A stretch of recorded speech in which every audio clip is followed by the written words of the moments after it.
reclaim your identity. Mm-hmm. And for me, I know that I've gone through different phases of my life at different stages. Mm. My identity changed. And what I mean by that, obviously, when I was a child, from 0 to 8, my identity was you're a boy. So Yeah. it was my, uh, my biological being a male. Then as I got older, my identity became my race. You're a black man.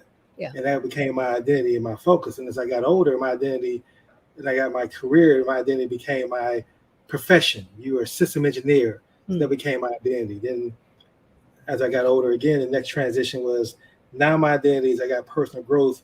It was more about understanding that I was a spiritual person and my identity became my purpose in life. Mm-hmm. And so when you say reclaim your identity, yeah, exactly what do you mean by that? Just so that our listening audience can be clear on that. Right. Well, when we are asked, so what do you do? We do exactly what you said. We say, I am an architect, or I am a teacher, or I am a business owner. We start to talk about the different roles, or maybe I'm a mom, or like you said, I'm a boy, or I'm a black woman. So these are roles that we take on that we might not hold for the rest of our lives, apart from being a boy and being a mom, for instance. We keep those forever. But these are external roles that we play in different times in our lives. And as you observed, your identity has been changing. And Adam Grant, the New York Times bestselling author, that really teaches people about how to create more creative and fulfilling life, he talks about that you need to have your identity evolve. And if we never think about who am I, we never evolve. We just stay in the same groove. So it's really about stepping out of your comfort zone and start digging into the three ancient questions that every philosopher has been trying to answer from the beginning of time. And the three questions are: who am I? Why am I here? And what is my purpose? When we start digging into these questions, it might take us a long time to get some traction with what that might be, because we have to let go of all these outside roles that we have been accumulating. And then what is left? What is left then?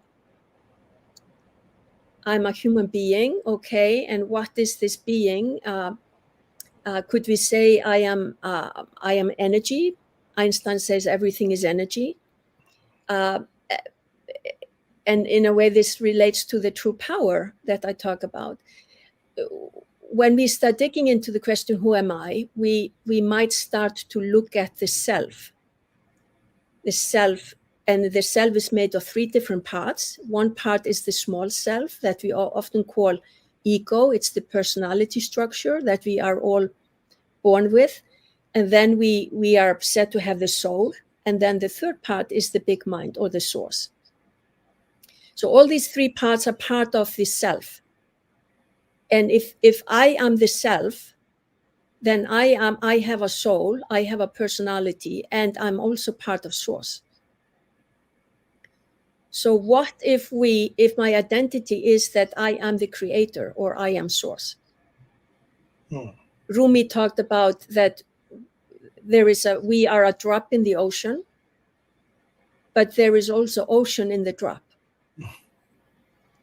So what I'm trying to get at that is that we have so much more power than we realize, because so many people look at source, or look at God or Buddha or Allah, whatever we want to call that, or the Tao, that phenomenon. We look at it as something outside of us.